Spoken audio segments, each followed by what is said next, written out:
මගේ යාළුවෙක් මේ ළඟදී වාහනයක් ගෙනාවා. ඒ වාහනේ බලන්න මමත් ගිය වෙලාවක මේ යාළුවා හරි අමුතු කතන්දරයක් කිව්වා. මේ යාළුවගේ වාහනේ චූටි කටයුත්තකටවත් පොඩි වැඩකටවත් නගරයට යන්නවත් මේ යාළුවා ගෙදරින් එළියට ගන්න නැහැ. ඒ කියන්නේ ගෙදර ගෑරේජ් එකේම තමයි මේ වාහනේ තියෙන්නේ. ඉතින් මම ඇහුවා ඇයි මේ පොඩි ෆන් එකකටවත් පොඩි විනෝදයකටවත් එළියට පදින්න මේ වාහනේ ගන්න නැත්තේ අලුතෙන් ගෙනාව කියලා ඔය විදිහට පරිස්සම් කරන්න ඕනේ නැහැ නේද කියලා.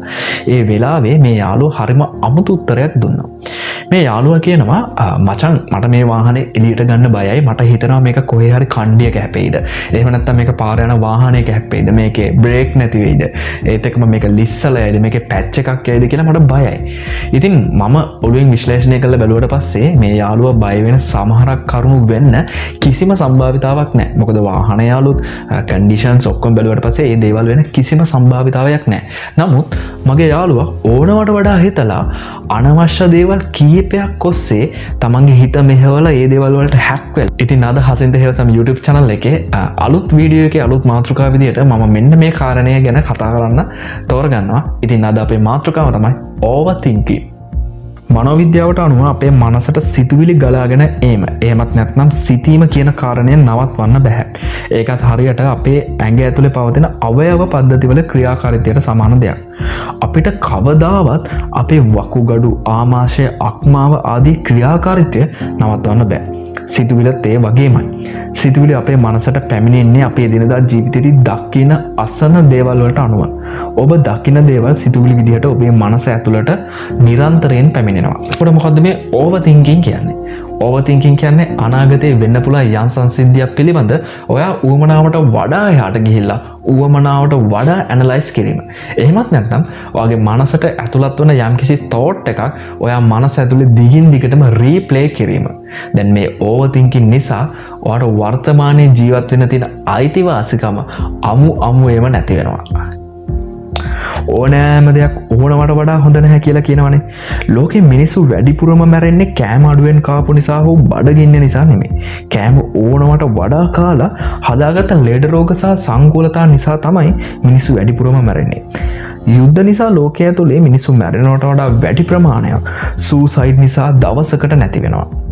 ඒ වගේම තමයි overthinking නිසා කවදාවත්ම මිනිසුන්ට නොතිබුණු ප්‍රශ්න නිර්මාණය වෙලා මිනිසුන්ගේ ජීවිතයේ දවසින් දවස වලපල්ලට යනවා. සමාජ වාර්තාවලට අනුව මෙලොව මිනිසුන්ගෙන් 7න් එකක් ඕනෑම අවස්ථාවකදී ඕනෑම තත්පරයකදී ස්ට්‍රෙස්ඩ් වෙලා තමයි ඉන්නේ. මේ ස්ට්‍රෙස් ගතියෙන් 90%කට හේතුව වෙන්නේ overthinking. overthinking කියන්නේ නරක පුරුද්දක්. මේ නරක පුරුද්දව දිගින් දිගටම වර්ධනය කළොත් මේක ඔයාව ડિප්‍රෙස්ඩ් කරන්න වගේම ඔයාව මරණය වෙත අරගෙන යන්නත් හැකියාව තියෙනවා. මනස පාලනය හරිම අමාරුයි. නමුත් ඔයාට සාර්ථක සතුටුදායක ජීවිතයක් උවමනා නම් ඔයාගේ මනසට හරියටම ඉන්ෆ්ලුවන්ස් කරන විදිය ඔයා දැනගෙන ඉන්නම උවමනයි. දැන් අපි කතා කරමු කොහොමද මේ overthinking නැති කරන්නේ කියලා. පළවෙනිම දේ තමයි stay away from bad news. මොකද්ද මේකේ තේරුම? අපි හිතන සිතුවිලි තියෙනවානේ. අපි එදිනදා ජීවිතේදී හිතන සිතුවිලි මේ හැම සිතුවිල්ලක්ම හැදිලා තියෙන්නේ එනර්ජි එකකින්. එක නෙගටිව් එනර්ජි එකක්, එහෙමත් නැත්නම් පොසිටිව් එනර්ජි එකක්. අපි ගමු ඔයා දිගින් දිගටම හිතන්නේ ඍණාත්මක දේවල් කියලා. දිගින් දිගටම ඍණාත්මක දේවල් හිතනවා කියන්නේ ඔයාගේ මනස ඇතුලේ චුට්ට ටිකෙන් ටික ගොඩනගන්නේ ඍණාත්මක ශක්තිය. අපේ මනසේ තියෙන සමබරතාවය, එහෙම නැත්නම් මනසේ තියෙන ශක්තිය රඳා පවතින්නේ මනස ඇතුලේ කොච්චර පොසිටිව් එනර්ජි එකක් තියනවද කියලා. ව්‍යංගාර්ථයෙන් කිව්වොත් කොච්චර පොසිටිව් සිතුවිලි ඔයාගේ මනස ඇතුලේ තියෙනවද කියන එක මත. ඉතින් ඔයා දිගින් දිගටම නෙගටිව් thoughts ඔයාගේ මනස ඇතුලට ගන්නකොට ඔයාගේ මනසේ තියෙන සමබරතාවය නැති වෙලා මනසේ තියෙන ශක්තිමත් භාවය, මනසේ තියෙන ફોකස් එක නැති වෙනවා. මොකද ඍණාත්මක භාවයෙන් මනස පිරුණාට පස්සේ මනස තව තවත් ඍණාත්මක දේවල් වලට ඔයාගේ මනසේ දොරටු විවෘත කරනවා. ඒ කියන්නේ දිගින් දිගටම ඔයාව වලපල්ලට යනවා. ඉතින් ඔයාගේ මනස දිගින් දිගටම මේ විදිහට වලපල්ලට යනකොට ඔයාගේ තියෙන ફોකස් එක, ඔයාගේ තියෙන කොන්සන්ට්‍රේට් එක නැති වෙලා ඔයාගේ හිත ඇතුලේ, ඔයාගේ මයින්ඩ් එක ඇතුලේ ඕවර්තින්කින් ගතියක් ඇති වෙන එක කාටවත් වළක්වන්න බෑ. සමහර විට මේ වීඩියෝ එක බලන ඔයා හදිස්සියෙම, ඒ කියන්නේ මෑත කාලේදී ඕවර්තින්කින් කියන ලෙවල් එකට ගමන් කරපු කෙනෙක් නම් පොඩ කල්පනා කරලා බලන්න ඔයා මේ විදිහට බෑඩ් නිවුස්, ඒ කියන්නේ නෙගටිව් එනර්ජිස් දිගින් දිගටම ඔයාගේ මයින්ඩ් එක ඇතුලට ගත්තද කියන එක. මේ කියන්නේ සාමාන්‍ය සයන්ටිස්ට්ලා කියන එකක් තමයි නිරන්තරයෙන්ම ඔයාගේ මනසට ෆීඩ් කරන්න, ඔයාගේ මනස පෝෂණය කරන්නේ මොනවද කියන එක පිළිබඳ නිරන්තරයෙන් සැලකිලිමත් වෙන්න කියලා. ඒ කියන්නේ අපි නෙගටිව් එනර්ජිස් වලින් අපේ මයින්ඩ් එක පෝෂණය කරොත් අපිට ලැබෙන ප්‍රතිඵලත් එතරම් සුබදායක වෙන එකක් නෑ. සහ මේ ප්‍රතිඵල වලින් ලැබෙන පුළුවන් ලොකුම සංගූලතාවයක් තමයි මේ ඕවර් තින්කින් කියන කැටගරි එකට අපි වැටෙන එක. ඉතින් ඕවර් තින්කින් වෙන කෙනෙක්ගේ පිටිපස්සේ ගොඩක් වෙලාවට මේ බෑඩ් නිවුස් වලට කම් දෙන එක, එහෙම නැත්නම් මේ නෙගටිව් thoughts, නෙගටිව් එනර්ජි නිරන්තරයෙන් එයාගේ මයින්ඩ් එක ඇතුළට ගන්න එක අනිවාර්යයෙන්ම පවතිනවා. ඒ දෙකම මේ නෙගටිව් එනර්ජි එක ඔයාගේ මයින්ඩ් එක ඇතුළට රින්ගන විදි ගැන ඔයාට හොඳ අවබෝධයක් තියෙන්න ඕන. හොඳම උදාහරණයක් සෝෂල් මීඩියා. අපි සෝෂල් මීඩියා යූස් කරන අපි අයිසොලේට් වෙන, අපි අයිසොලේට් වෙන්න අපි තවත් සෝෂල් මීඩියා යූස් කරනවා. ඒ කියන්නේ සෝෂල් මීඩියා ඇතුලේ අපි දකින දේවල් නිසා අපේ මයින්ඩ් එකේ තියෙන ස්ටැබිලිටි එක, අපේ මයින්ඩ් එකේ තියෙන සමබරතාවය ලේසියෙන් විඳ වැටෙනවා. ඒත් එක්කම අපිට දවසකට විශාල නෙගටිව් thoughts, ඍණාත්මක ශක්තියක් අපිට මේ Facebook සහ සෝෂල් මීඩියා තුලින් හම්බ වෙනවා.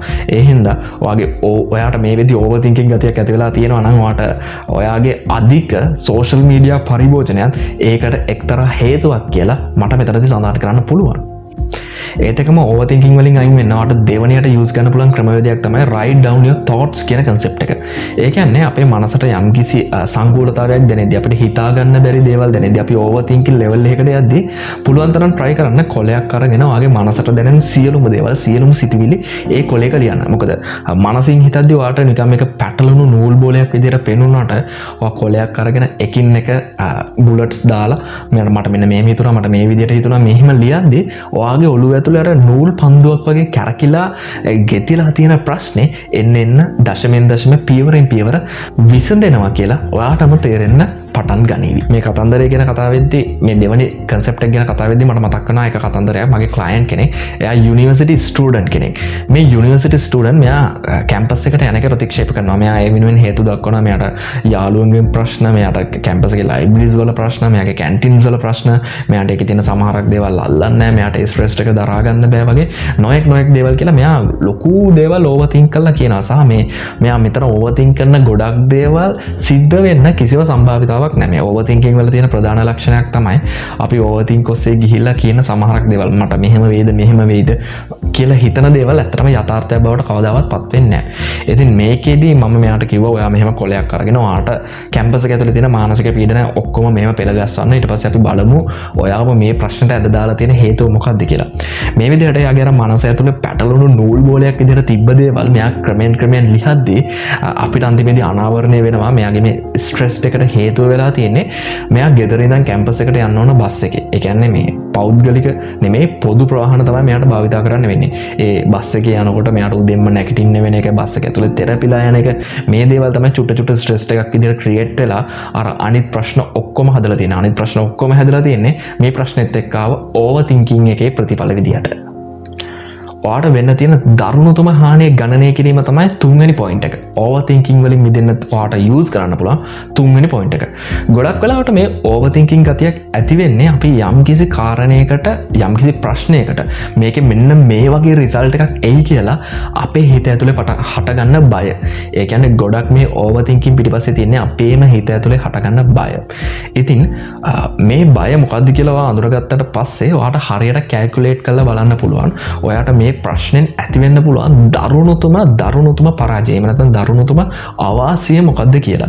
ඊට පස්සේ ඒ දේ බලලා ඒකට තියෙන රිස්ක් එක ගණනය කරලා ඒකට මොකක් හරි අපි පොසිටිව් විදිහට හිතලා ඒක පොසිටිව් විදිහට මැනේජ් කරගන්න විදියක් අපි හදාගන්න ඕන.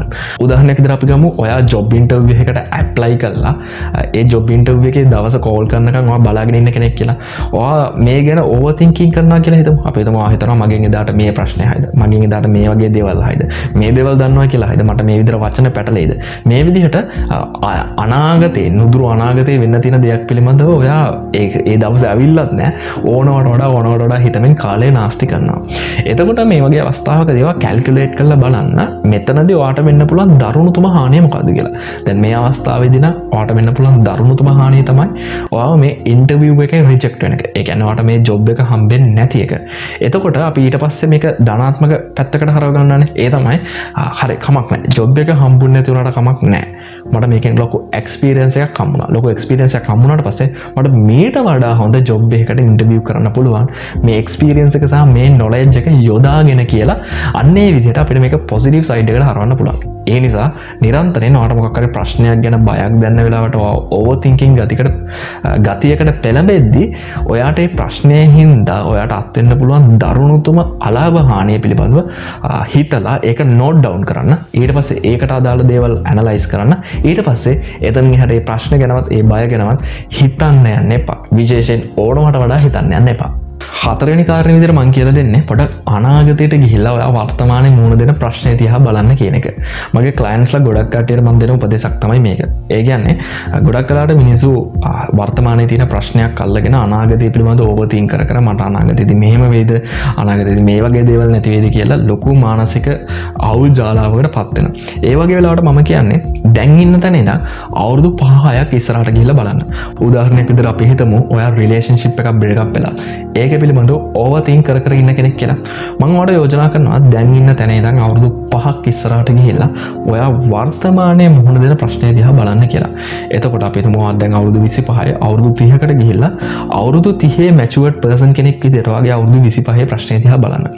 එතකොට ඒ අවුරුදු 25 ප්‍රශ්නේ වගේ අවුරුදු 30 වෙනකොට කිසිම බලපෑමක් ඇති කරන්නේ නැත්නම් අවුරුදු 30 වට කිසිම බලපෑමක් ඇති කරන්නේ නැත්නම් ඒ ප්‍රශ්නය ගැන හිතන්න විනාඩි 5ක්වත් ගත කරන්න එපා කියන concept එකේ හිටියොත් ගොඩක් තැන්වලදී වගේ overthinking rate එක overthink කරන දේවල් නතර වෙලා ඉබේම නතර වෙලා යාවි. මෙන්න මේ ක්‍රමය අනිවාර්යෙන් practice කරන්න මේක ගොඩක් සාර්ථක ක්‍රමයක්. ඒත් එකම පස්වෙනි කාරණය පස්වෙනි point එක විදිහට මට වඩා කියන්න තියෙන්නේ ඔයා සිතන්න ගත කරන කාලය අඩු කරලා පුළුවන් තරම් actions වලට කාලය යොමු කරනවා. යම් කිසි ප්‍රශ්නයක පැටලෙලා overthinking කර හිටියා කියමු.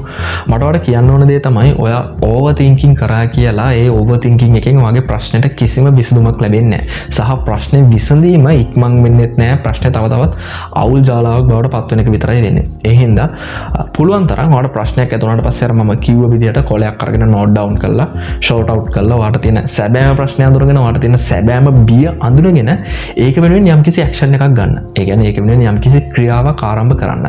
ඒ ක්‍රියාව ආරම්භ කරාට පස්සේ ඔයා ඒ ක්‍රියාවත් එක්ක බිසි වීමත් එක්ක කාර්යබහුල වීමත් එක්ක ඔයාට තවදුරටත් ඕවර්තින්කින් කරන්න තියෙන කාලය අඩු වෙනවා.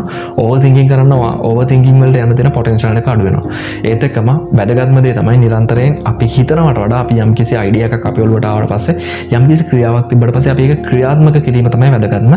ඒකත් අනිවාර්යයෙන්ම ඔළුවේ තියාගන්න. අන්තිම කාරණේ තමයි ඕවර්තින්කින් කරනවා කියලා සිද්ධ වෙන්න බැරි. කිසිසේත්ම විය නොහැකි දේවල් පිළිබඳව හිතන්න යන්න එපා.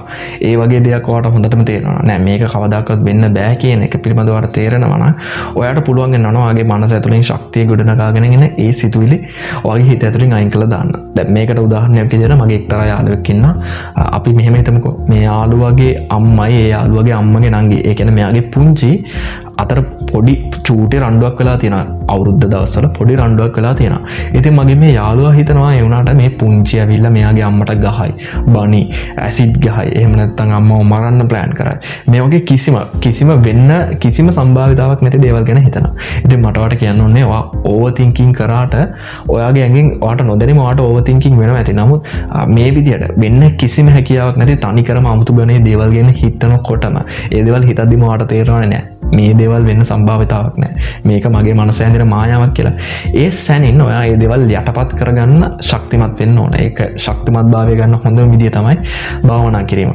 භාවනාව සහ ඔයාගේ හිත යම්කිසි එක තැනක තියාගන්න පුළුවන් අභ්‍යාස පුරුදු පුහුණු කරලා ඔයා ඒ ඔස්සේ ඔයාගේ ફોකස් එක සහ කොන්සන්ට්‍රේෂන් එක හදාගෙන තියාගෙන ඉන්නවනම් ඔයා මේ ඕවර්තින්කින් කියන කැටගරි එකට යන්නේ නැහැ. වැරදිලා හරි ගියත් ඔයා අර එක්ස්ට්‍රීම් ලෙවල් එකේ ඕවර්තින්කින් දේවල් වලට යන්නේ නැහැ. ඒ හින්දා නිරන්තරයෙන් මතක තියාගන්න ඔයාගේ ශරීරය වෙනුවෙන් ශරීරය ගැන සැලකිලිමත් වෙනවානේ. ඩයට් කරනවා, එක්සර්සයිස් කරනවා. ඒ වගේම ඔයාගේ මනස ගැනත් සැලකිලිමත් වෙන්න. දවසට පොඩි වෙලාවක් භාවනා කරන්න. මනස ට්‍රේන් කරන අභ්‍යාස කරනවා. ඔයාගේ කොන්සන්ට්‍රේට් එක වැඩි කරන ඔයාගේ ෆෝකස් එක වැඩි කරන අභ්‍යාස කරන්න කියලා මම ඔයාලට ආරාධනා කරනවා. මොකද ඔයා ඒ විදිහට ඔයාගේ මයින්ඩ් එක පවර් අප් කරගත්තොත් ඔයාගේ මයින්ඩ් එක වටේ ඒ විදිහට ආරක්ෂක වලල්ලක් හදාගත්තොත් ඔයා මේ ඕවර්තින්කින් කියන කැටගරි එකට යන්න තියෙන ඉඩකඩ හරිම අඩුයි. ඉතින් මංගත කතා කරේ ඕවතින්ගෙන් ඒ කියන්නේ පමණට වඩා සිතීම ගැන පොඩි කරුණු කීපයක් විතරයි. ඉතින් මේ පිළිබඳව තව වීඩියෝ එකක් මම අරගෙන එන්න බලාපොරොත්තු වෙනවා.